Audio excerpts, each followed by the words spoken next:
போட்டுக்கலாம். தக்காளி போட்டுக்கலாம்.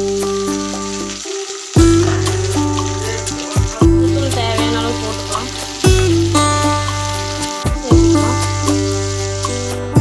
தக்காளி வெங்காயம் நல்லா வதங்கினதுக்கப்புறம் தேங்காய் சேர்த்திக்கலாம். மிக்சியில் போட்டு நல்லா பேஸ்ட் பண்ணி எடுத்துக்கலாம். பேஸ்ட் அரைச்சி எடுத்தாச்சு. வடசட்டியில் எண்ணெய் கொஞ்சம் அதிகமாக ஊற்றி கத்திரிக்காய் 2ஆக கீறி போட்டுக்கலாம். நல்லா வேகட்டும். கத்திரிக்காய் நல்லா கலர் சேஞ்ச் ஆனதும் ஆஃப் பண்ணிக்கலாம். இதே எண்ணெயில் கடுகு கொஞ்சம் போட்டுக்கலாம். வெந்தயம் போட்டுக்கலாம்.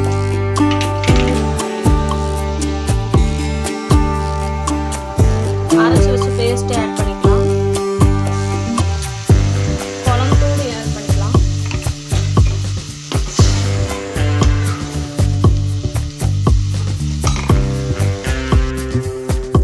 ஸ்டேஜில் கரைச்சி வச்சிருக்கிற புளி தண்ணி ஊற்றிக்கலாம்.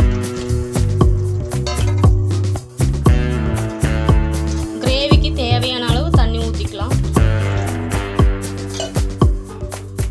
கிரேவி நல்லா பச்சை வாசம் போகிற வரைக்கும் கொதிக்க வச்சு எடுத்துக்கலாம்.